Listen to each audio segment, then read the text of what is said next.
Two little Swiss chard babies. What do you think of that, Felicity?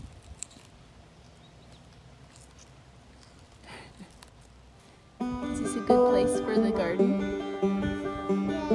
Yeah. You wanted in on the action, huh?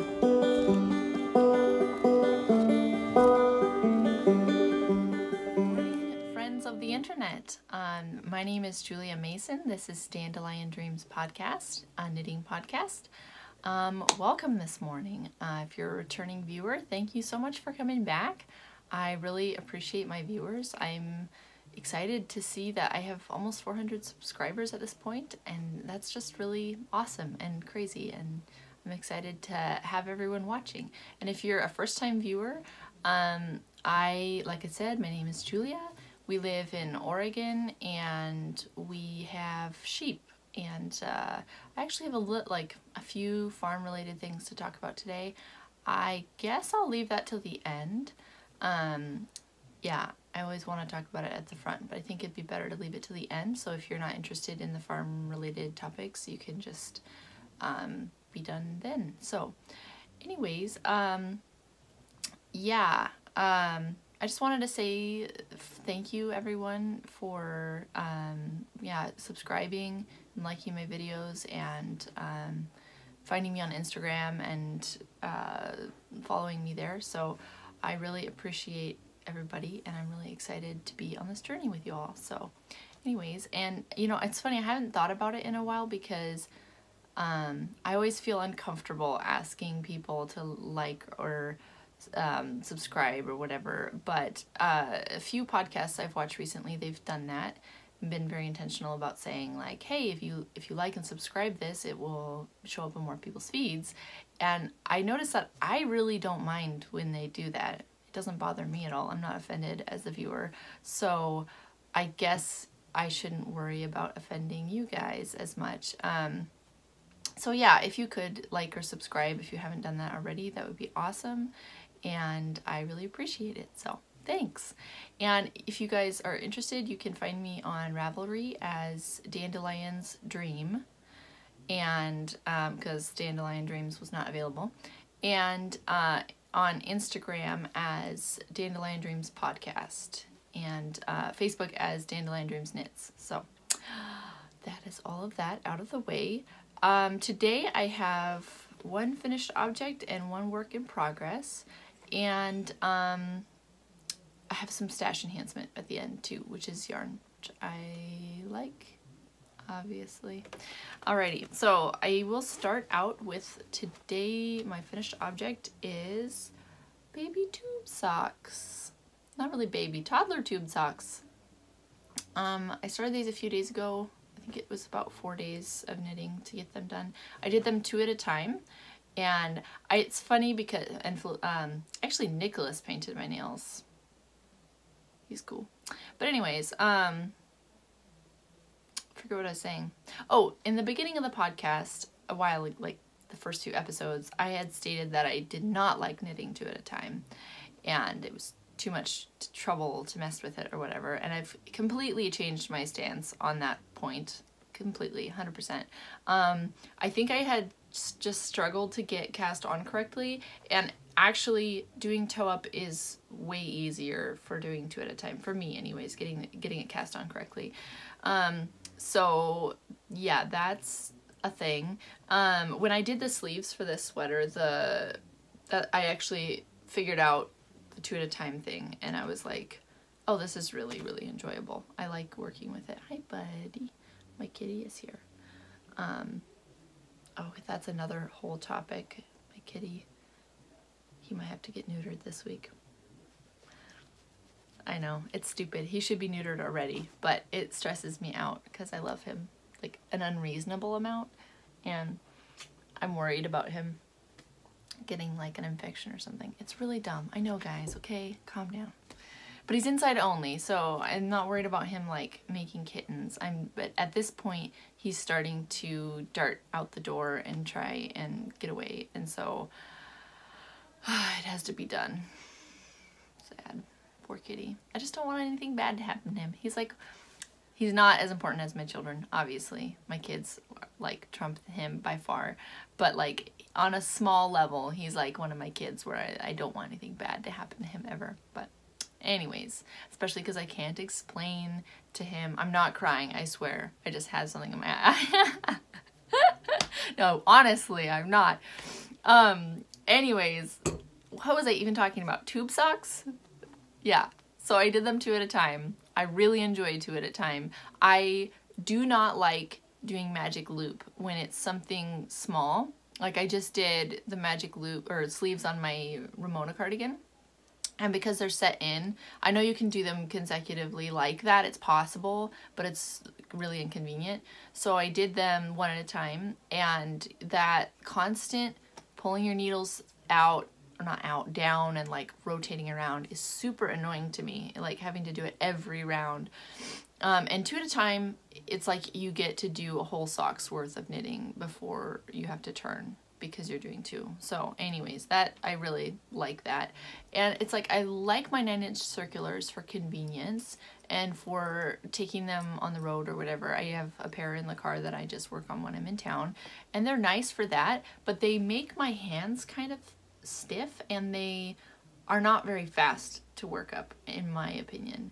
At least not with my big hands. So yeah, I mean they're relatively fast, but I feel like it goes a lot faster magic loop with 2 at a time. So yeah, and that's the thing, like I think 2 at a time is actually faster because I'm not having to stop and turn so often. So yeah, I really enjoyed these. This is Cloudborne Fibers sock yarn. I think this is called their hand paints. And the, oh shoot, I should have grabbed the, maybe I have the tag. Nope. Typical. I think it was like berry something.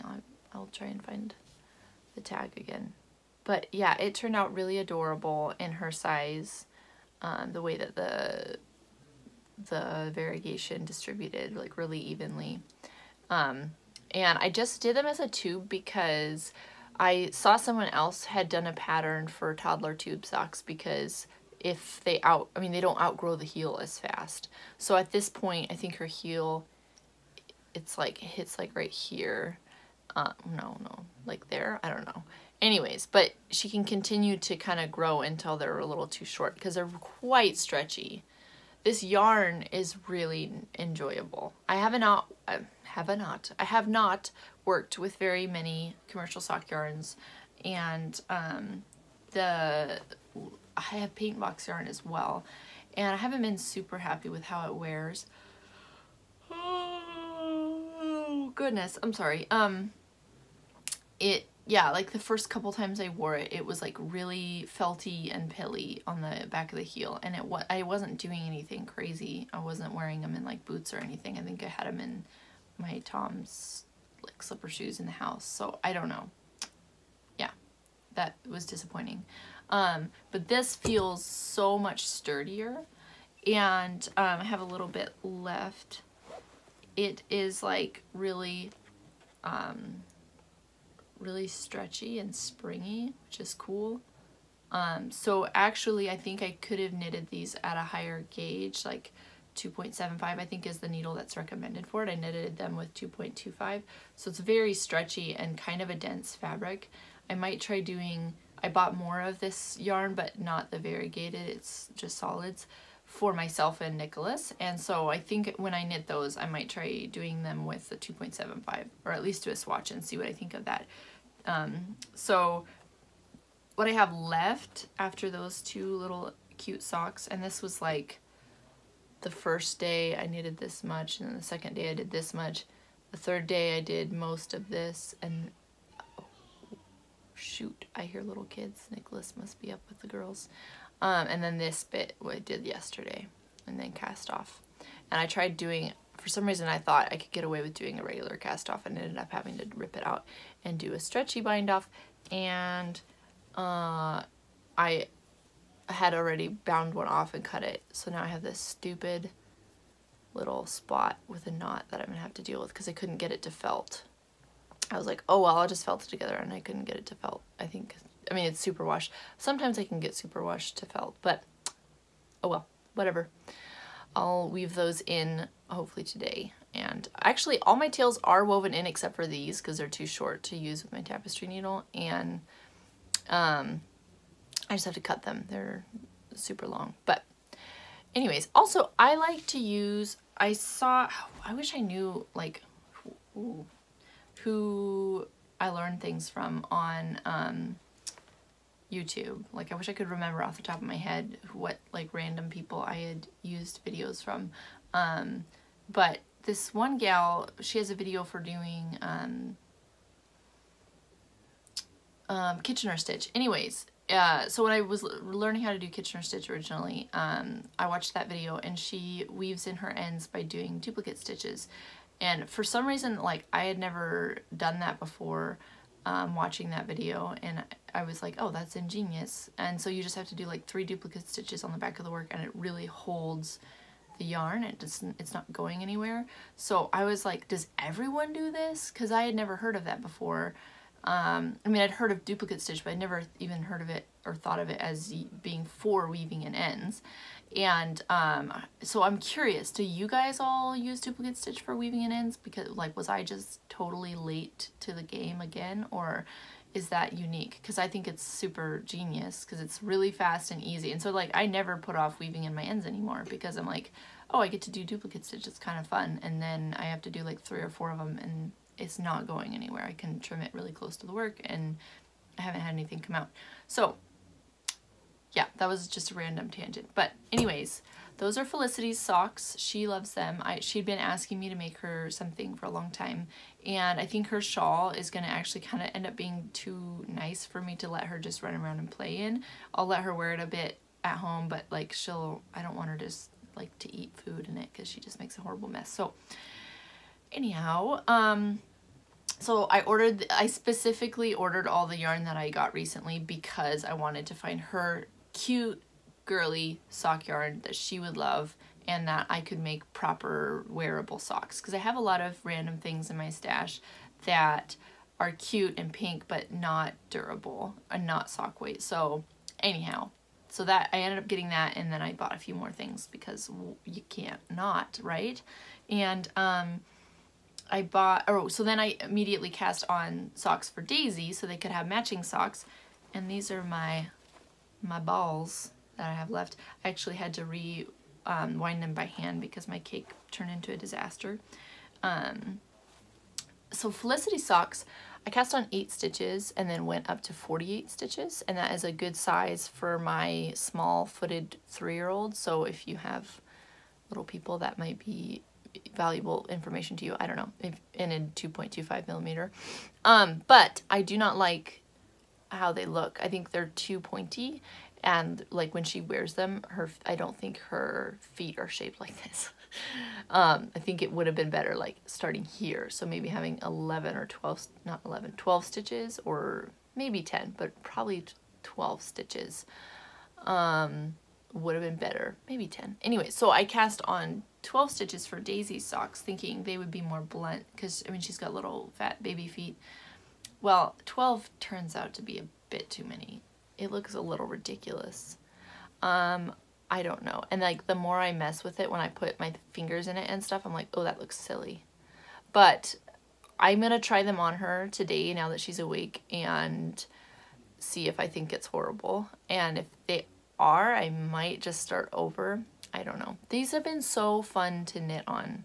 This yarn is just really fun to work with. It's not incredibly soft. Like, it's not like a merino feeling in your fingers, but it's got a really soft hand to the surface of the fabric, and it's interesting, and it's very stretchy and just really fun to work with, and I love the colors. So yeah, I might rip these out. I just worked on these last night while visiting a friend. Actually, yesterday was Sunday, which is when I would normally record, but the last several episodes I have not successfully recorded on a Sunday. And yeah, family time has been like at a premium. Nicholas has been working so much. So yeah, it's been a little stressful for me, just, I mean, for him obviously too, because he's the one working. But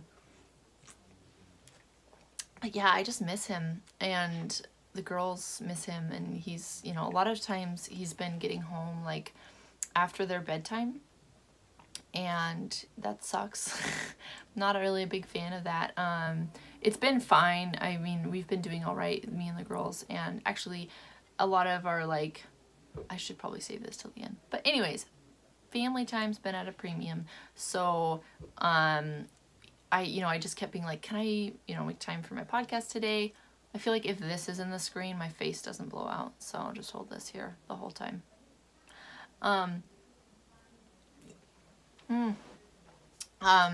he just kept being like, yeah, totally, you can make time for that. But then I just didn't make time for it because I just wanted to spend time with them.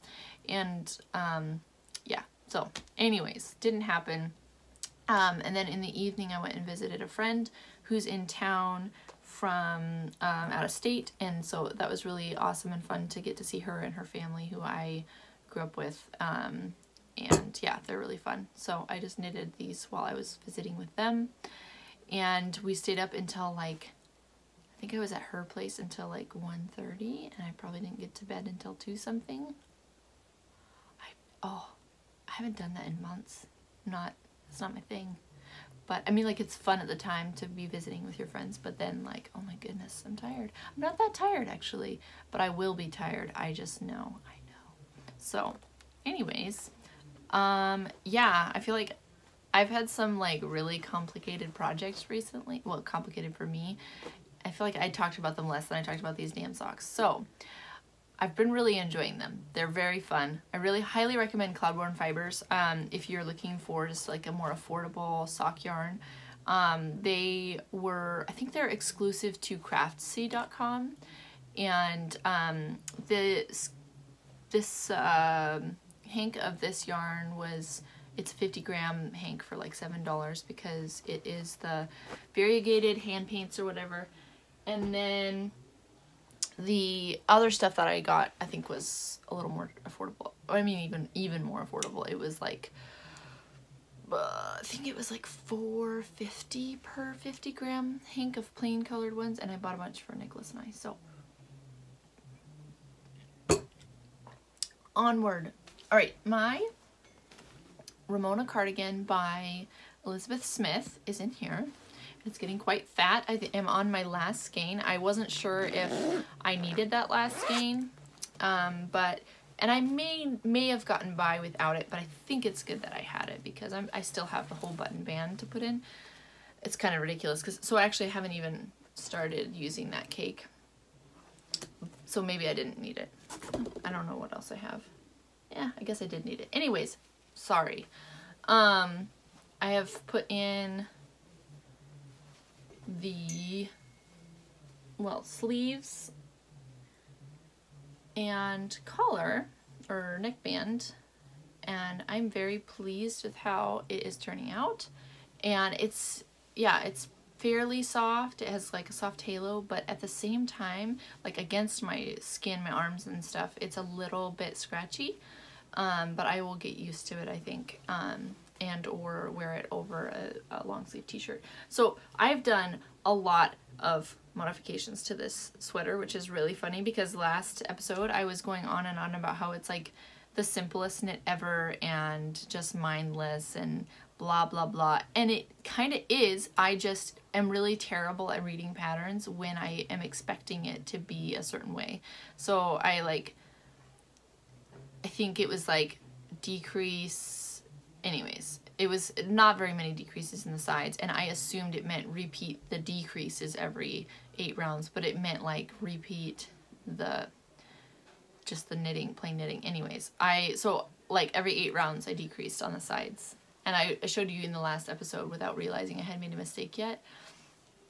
So there's a lot of decreases in the sides. It's supposed to be kind of a boxier fit, and it's not. As you can see, has a lot of waist shaping, and it fits me very snugly, and it looks nice. I'm glad that I was doing the size small or extra small. I think I'm just doing the extra small instead of the XX small, or maybe it's small and then extra small. I don't remember, but I'm really glad I wasn't doing the very smallest size, because then I would have really not fit in it. But so the shoulders are like sized for the second to smallest size, and then the waist shaping is like teeny tiny. And it's really snug without the button band and how much it keeps rolling up. But I think once the button band is in, it will, yeah, reach, I think. And then also the sleeves, I was doing, I just got the wrong number in my head of like number of rounds between decreases. And so I was decreasing too infrequently, and I had knitted to like here, and then I realized what I had done and was like, oh, I think I want to just rip it back so it can be more correct. And I did that, but it was funny because then I was like, well, maybe I want to try something unique, because every decrease had 2 stitches decreased and then half as often as I did them. And it's totally imperceptible when you're wearing a garment, that little stair step down of size. And so it really doesn't matter. But I was like, well, maybe I'll try something different, and I'll do them twice as often and only do 1 decrease each time. And just to get the like more gradual curve or whatever. And yeah, it worked fine. What was funny about it was that I ended up accidentally doing like 1 or 2 too many stitches per round, or not stitches, rounds between decreases. And then when I got to the end of it, I had the same number of stitches as I had before I ripped it down, which is just like, but when I did that, I opened up my work this direction. Like I just took these stitches out and opened it up downward. I didn't frog the entire sleeve, and it took maybe an hour and a half, or maybe 2 hours to get that corrected. So that was better than re-knitting the whole, like up to there in the sleeve, but it was a little tedious and probably unnecessary. So anyways, I ended up just doing this until I got the correct number of stitches for the cuff, and then did that. And yeah, I really like the way it fits. It's really quite nice. It's very different from the way the pattern looks in the pattern.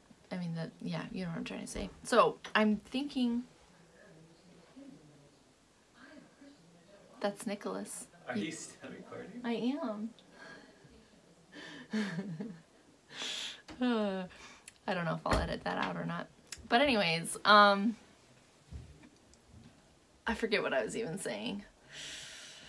I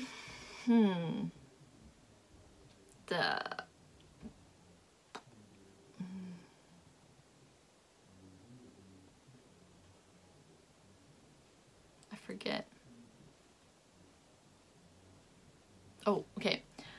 So it fits a lot differently. It fits very differently from how it looks in the pattern, but I really quite like it. I think though that I might make another one, because it is such an enjoyable pattern. And but I think I will make it with a different yarn, because this is not a super enjoyable yarn to knit with for me. It's like kind of easy, but at the same time, I don't know what it is about it that like it really grips the needles and makes me kind of slow. And I don't know if my tension was just really tight, but then once I got started, I didn't want to change my tension and screw it up, like make an obvious change from like up here to down here. So my tension's been quite tight, and it is really slow to knit. And then of course I'm using 5.5 millimeter for the body of this, and these are actually 5 millimeters, but it's kind of a big step down from here to here, and so pushing it back onto the needles is like, get it on there, and so that's been annoying, but it's fine. So yeah, when I knit this garment again, I'm gonna try a totally different yarn, something a little bit less, because this was supposed to be worsted, and I'm sorry, I don't think that's worsted. I don't know.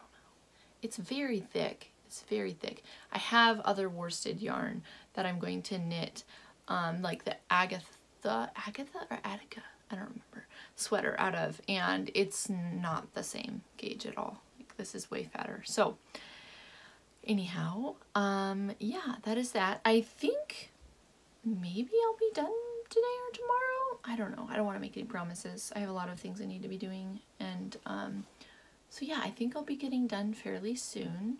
I just have the button bands and weaving in ends. And yeah, so yeah, that really shouldn't take long. I'm excited. I would really like to wear this. I've been wearing the crap out of this sweater. I wasn't sure how much I would want to wear it. It pills pretty badly. Thankfully you can't really tell that much. I mean, like, yeah, I don't think it's that noticeable to people other than me. While I'm wearing it, I'm like noticing these. But anyways, I don't think it's that noticeable to like on camera. And then I don't know that it's even that noticeable to people who aren't knitters. So I don't know, we'll see. So yeah, I wear this thing all the time because it's super cozy, and we've actually just started having like normal Oregon weather again. It's been like a torrential downpour over the weekend. And it was like hot summer weather before that. So it's really strange, but it's kind of nice because I get to wear all my knitting. And I'm also getting to spend a little time inside knitting again like I feel like I got a fairly decent amount of knitting done. I think I did both sleeves since last time and the whole bottom of the body, but of course this is like really heavy gauge and knits up really fast. But I haven't had very much time to knit. And I'll talk a little bit more about that when I get to the farmy stuff. So yeah, I have a lot of farmy things to talk about. I feel like the last few episodes I haven't had anything. So I should have written a list because I feel like I'm going to forget stories, but oh, okay. All right. Yeah, and it is the morning before Nicholas goes to work on Monday. So yeah, he's probably like, come on, get done. Got little kids for you. I haven't heard Daisy. I wonder if she's still sleeping. So now I will share some stash enhancement. Alrighty. This is pretty much, I think everything I bought was from Cloudborne Fibers, because it was a brand I'd never heard of, and I was very curious about it, and it was all really affordable. I think it was on sale. I'm terrible. Like, if I see a sale, I can't help myself. It's a problem. So, yeah. Alrighty. Oh, what am I doing with my hair? It's not that bad. I did not do too much damage, but my excuse was, that's right, my excuse started out as I really want to buy Felicity some yarn for socks. And then also we have a friend who is like 35 weeks pregnant and with her second baby, and I was like, well, I really want to get yarn for her baby shower, which the yarn didn't come until like the day after her baby shower. So it wasn't because of slow shipping, it was because I assumed that the shower was going to be like mid-June and ordered it like, because it was like a week shipping, and it was like the first few days of June. So I was like, oh, oops. But anyways, and I even ended up skipping the shower because I was like, I don't want to give up any more family time. Like, it was on the weekend and I just wanted to be with Nicholas and the girls. And yeah, I feel like a weirdo. I'm like, I just want to be with my husband. So anyways, this is the yarn that I purchased for her baby. It's so freaking soft. Like, I want to buy so much of this. It is so soft. It's just like, oh my gosh, I want a shawl or something out of this. It's, you know, very matte, not matte, but just like very single tone. What am I trying to say?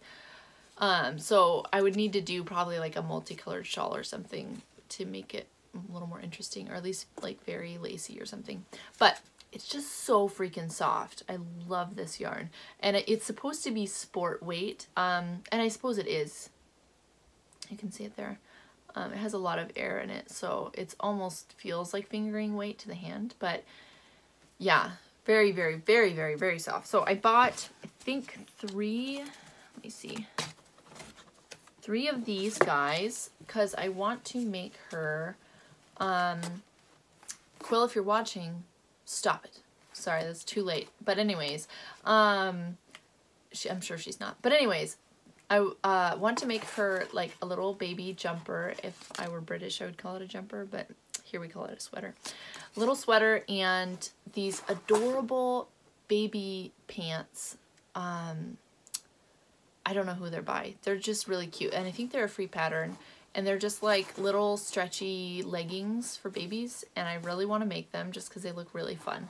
So I think this is enough yarn. It might even be too much, which would be cool because then I could keep a skein, but, or some. It's just so squishy and soft. I love this yarn, and this is their Superwash Merino Twist. Whoa, whoa. Man, my nails are bright. Yeah, a little bliss in every stitch. And honestly, yeah, I can see that. So yeah, that is that. I just am like so sad that I don't have more of that yarn. And it was really, really affordable too. Like less than, these are 50 grammers, and I think they were like $4.50 a piece. It's really good. So just saying. I don't know if they're that cheap anymore because that was a sale, but we'll see. I don't know. Anyways, so then I also was like, my next reasoning was, well, I would really like to make myself and Nicholas a lot more hand knitted socks, and I want to just make something kind of cheaper and not affordable. I just said that. Something affordable and durable, so that I don't feel guilty about wearing them. And it would be cool if someday we were wearing like almost all hand knitted socks. That'd be cool. But you know, the really nice yarn that could get pretty expensive, especially because we're really, really hard on our socks. We wear them in like rubber boots or work boots a lot, and that, yeah, it just is really hard on socks. So I purchased 4 skeins, 50 grams each, and I think I'm gonna make these for him, even though I love these colors so much, but I don't think he'll love these, so I'll make these for myself and these for him. And then I have to decide. I think what I'll do is make them with like use them as like for like siblings, like where you do the heels for each other kind of a deal, if that makes sense. And then yeah, his colors are these really pretty colors. I really like these actually quite a lot. And this is Highland Sock Superwash Twist.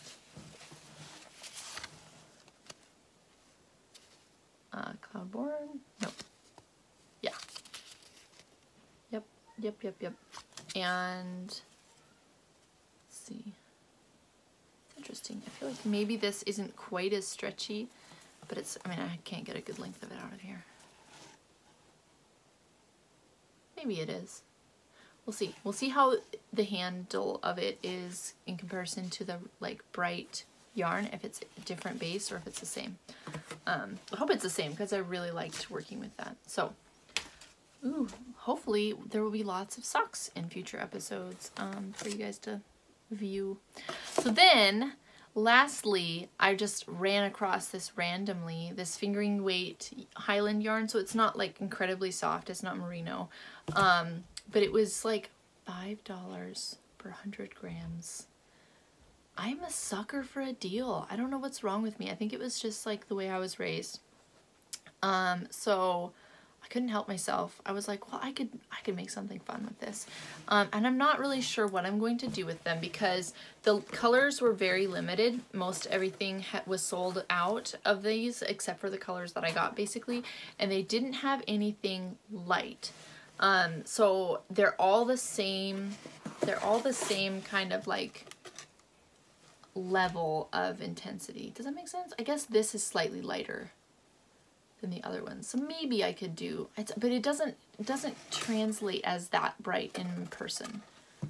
Like these all look in person, they all look like the same tone or like depth. I don't know what the word is. I'm not a color language person. So anyways, it's, so if I was to do like a 3-color shawl, I feel like this would come across as very flat because there wouldn't be enough contrast. So, and this, like I said, on camera it looks pretty contrasty and bright and light, but it's not in person.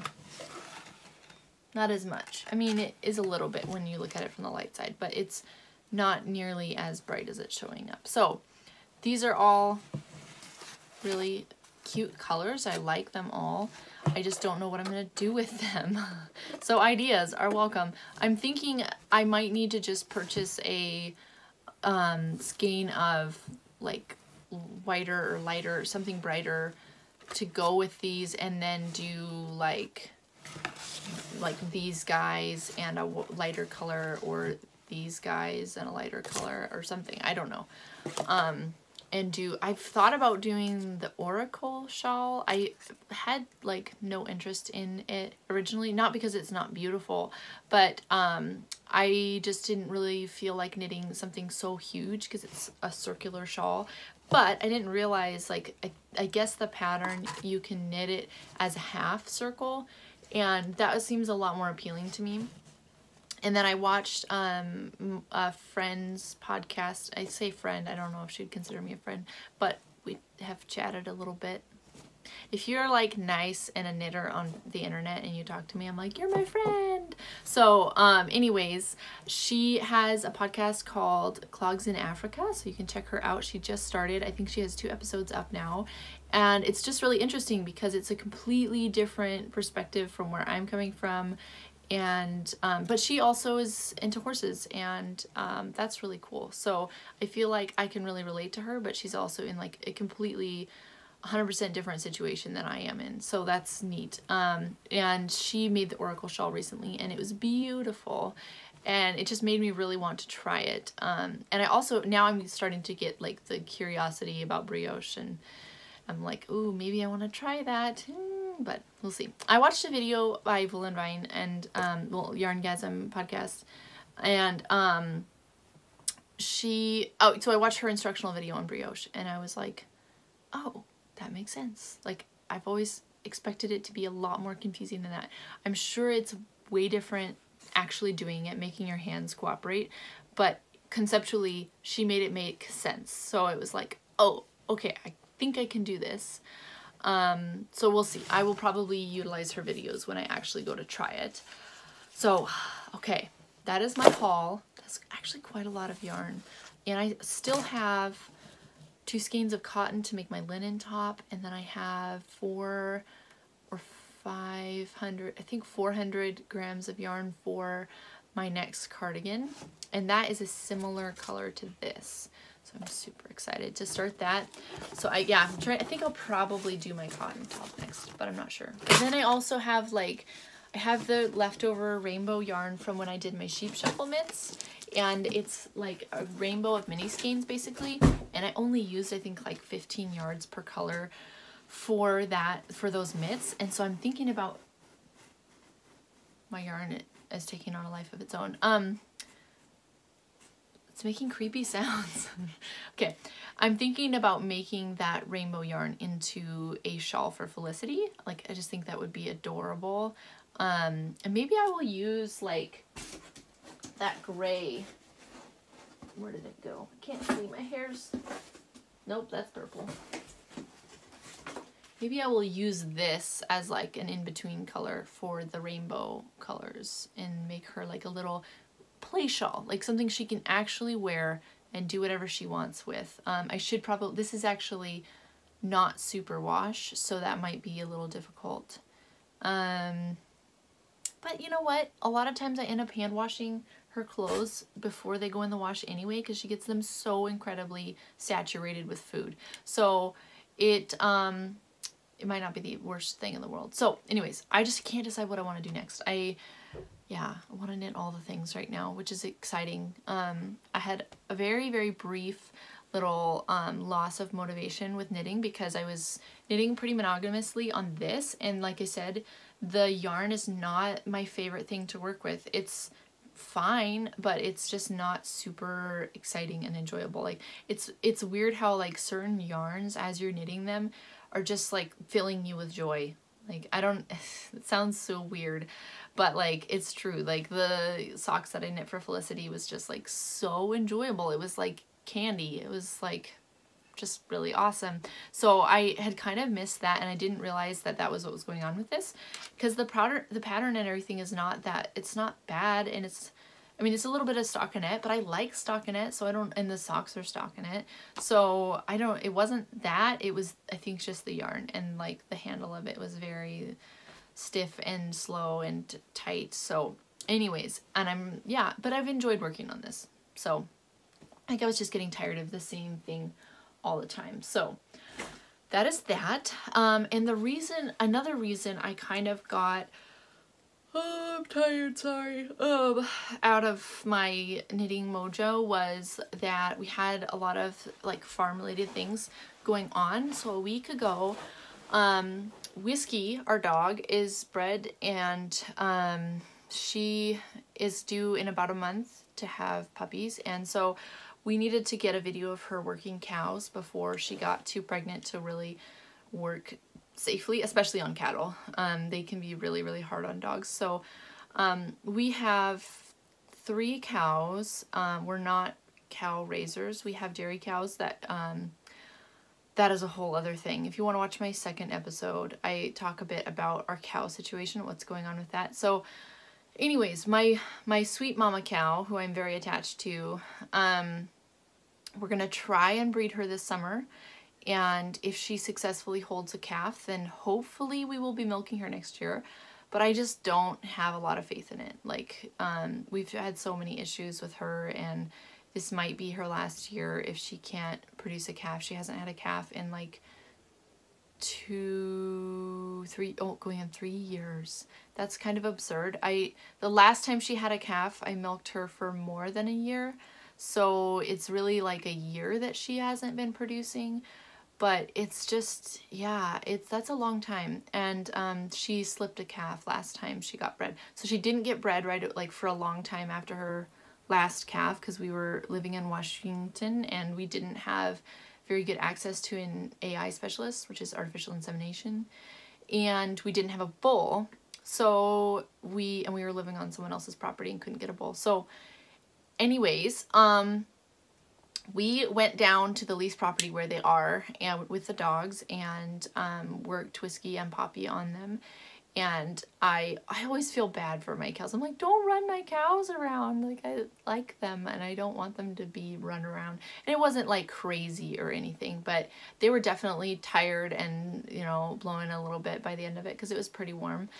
And but we got some videos of Whiskey working, and which will be really valuable when we're trying to sell the puppies, because we need to show like these are working dogs. They have a purpose. This is what you're gonna get. They're not pets, you know. If you want a pet, do not inquire. So, I mean, they're sweet dogs, but they're working dogs. They need a job. So, anyways, what am I trying to say? So we were going to bring Mama Cow home because she needs to be bred, and we were going to try and use the AI specialist, but we've had 0 success with the AI specialist, and I don't blame him. I'm pretty sure it's me. It's not him, it's me. I always accidentally call him out, I think either a little too early or a little too late. You just know they're in heat based on behavior, and I think it'd be even harder this summer because she would have to be way over on the neighbor's property with her cow, because I don't like her to be alone. And if she was alone, it would be really hard to tell when she was in heat, because the indication of heat is they start mounting each other. And the cow that everyone else is mounting is usually the one that's in heat. So anyways, we're gonna bring her home. I mentioned it to the owner of the lease property, and she was like, no, don't take Mama Cow, like I love her. And I'm like, oh, okay, but she needs to get bred. So we talked about it, and she said she was fine with us bringing a bull out there. And this is just a warning. Like, I do not recommend people get Jersey bulls. Jersey bulls are extremely dangerous. People, you know, get free calves from the dairies, or at least cheap, and bottle feed them. And if they don't end up castrated, they grow up to be really mean, rank bulls. So, particularly Jerseys are one of the worst breeds for aggression in bulls. So don't do it. I know a farmer that he's really active on the cow Facebook groups, and his wife was like crippled by their neighbor's young Jersey bulls. So just don't do it. But we actually did exactly that, which is my, you know, like, hello, I'm being a hypocrite.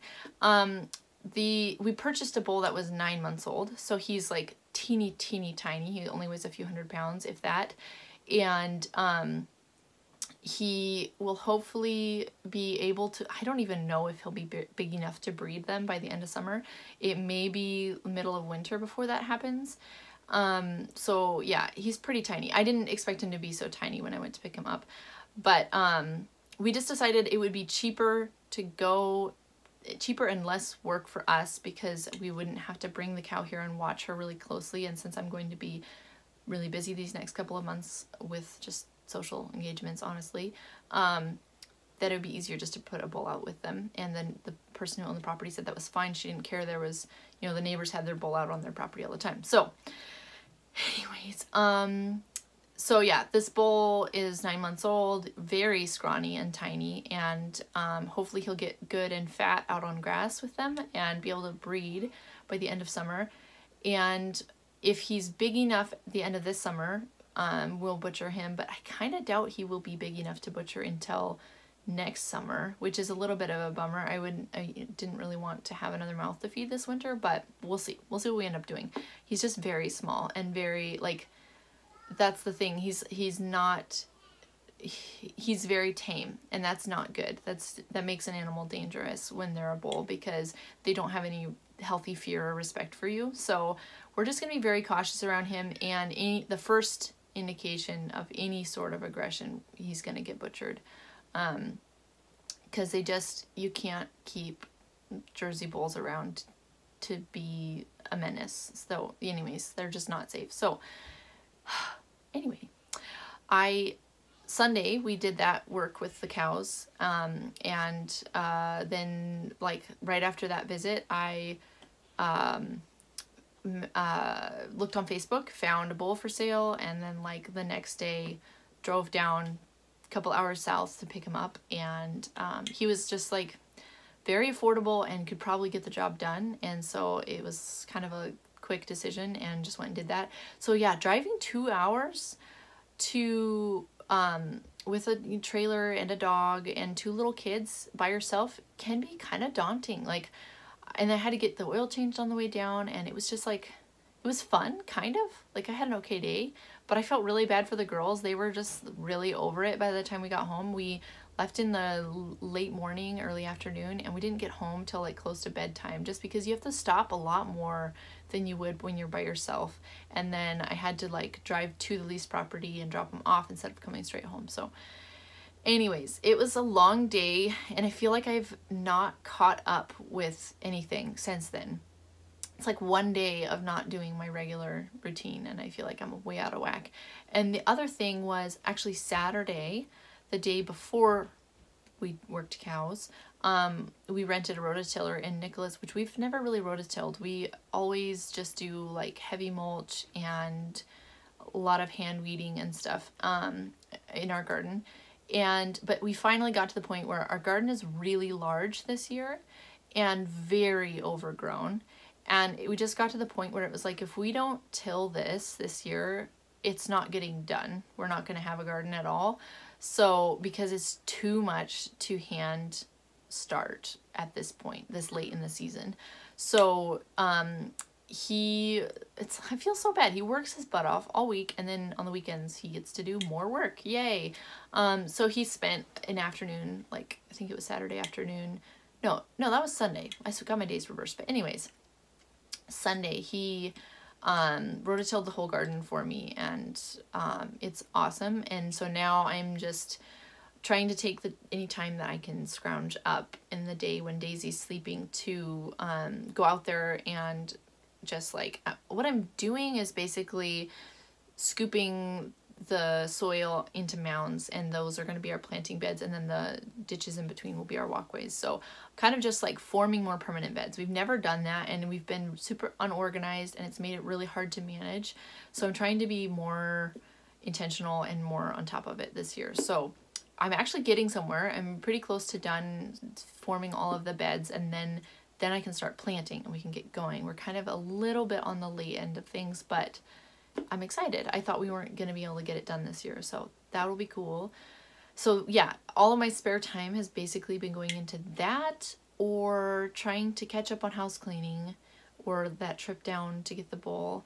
And then like the other day, oh, another crazy thing that happened. I'm trying to think if I've forgotten anything else that we've been doing, but oh yeah, there's more. Sorry. But if you like this kind of thing, then I guess it's your fault for watching me. But so then, I don't remember what day this was. I think it was after I had gotten the bowl. One day I was outside, you know, watering the animals or whatnot, and I noticed that one of our baby goats, who is not so much of a baby anymore, she's probably 40 pounds, she has an abscess, and it was, you know, on her neck, and it was quite big, and she didn't look like she wasn't sick, she wasn't like feverish or in pain or anything, she was still running around being a goat, but she had an abscess, and so immediately you think, is this CL, which is a really contagious disease and something we don't want to have to deal with. So when Nicholas got home, we were like, okay, we gotta look at this and see what's going on. So we brought the goat in the house because if it was CL and we drained the pus out of it, we wanted to be able to like sterilize everything and keep the goat away from the herd until she was all healed up.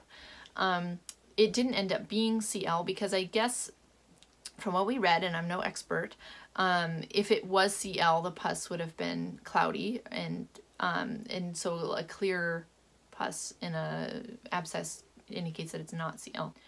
So it was very clear, and we initially just took a syringe and drew out some serum to see what was going on in there, and that way we had a good look at it. Well, then we were like, okay, we need to lance this, and we've lanced abscesses before, and it's usually not that big of a deal, and it's kind of gross but also kind of entertaining, but this time it was like, this is a scary place to be cutting. Like, we are not experts, we're not vets, we don't like have the whole vascular system memorized, and I didn't want to go this direction because I didn't want to be that close to her windpipe and esophagus, even though technically probably we would have been better off doing that, but anyways, so we screwed up. It was definitely probably more than half my fault, because he was like, where should I cut? And I was like, I guess here, because I think the jugular's down here, but I was wrong. So don't worry, the goat's fine. At the time though, I did not know if she was going to be fine. So we use a scalpel, and so that it's interesting. She was like hollering about us touching her, but then when we cut the abscess open, she didn't make a peep or seem to care or know that it was happening. So thankfully, I think using a scalpel is pretty humane. It's so sharp that a lot of times I don't even think they know what's happening.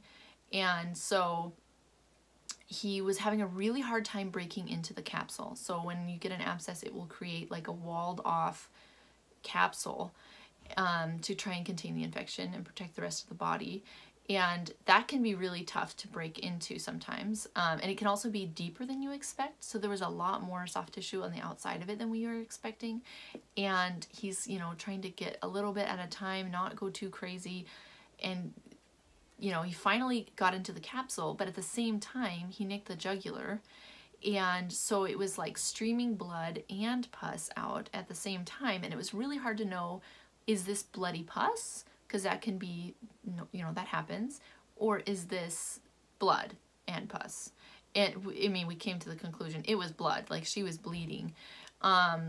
So we were both kind of just like, like, don't know what to do. I mean, like, we wanted to get the pus out, but then like after, you know, not very long, I was gonna say a few minutes, but it probably wasn't even that long, we were like, okay, this is blood, we need to stop, and we need to like stop the bleeding and just focus on that and forget about the abscess, and we'll deal with it later because it's not life-threatening.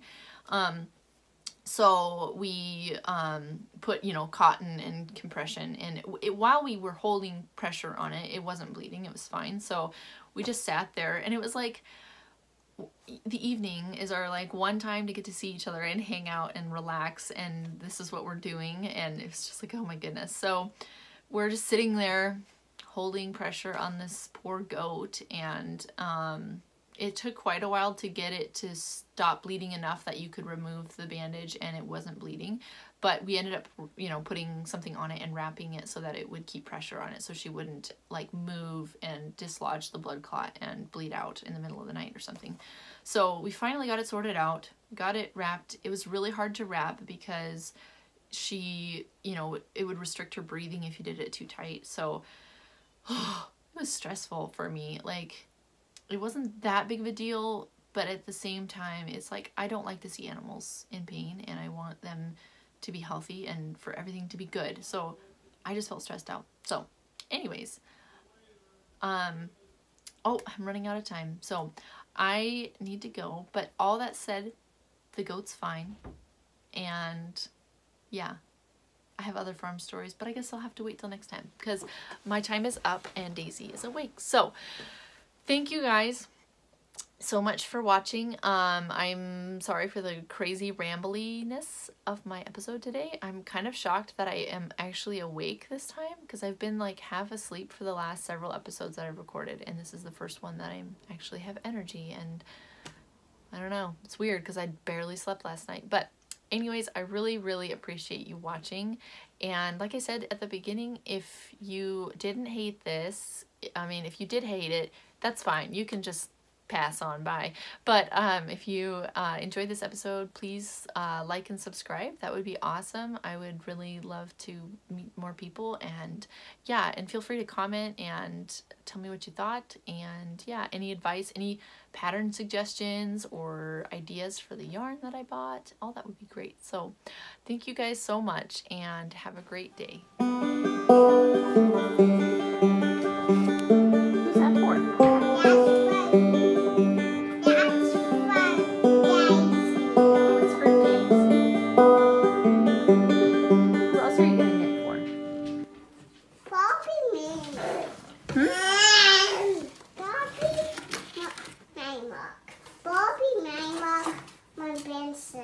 Oh, for your princess? And the big chest on Bobby disco. Yeah. She likes this go. That is going to be for me. Yeah, that one's for you. I bought that special for you. Is you bought this box? Mm-hmm. Is Daddy with Miss S? We got this box? Well, Daddy knew about it. We got it? Mm-hmm. With Daddy? Which other people are you gonna knit for? For animals? Bobby makes. Bobby and Ben's smash. Yeah. What Dalmatian when Doggy raised Doggies like that color? Dog Frisky, I like to knit. Isn't it in this color for Frisk? Yeah, it's going to be Frisky's color. So it can be Whiskey's color. And this color is going to be more. This is going to be for Gally's baby. It's gonna be for Quill's baby? Yeah. Oh, how nice. Now I'm going to knit. This goes for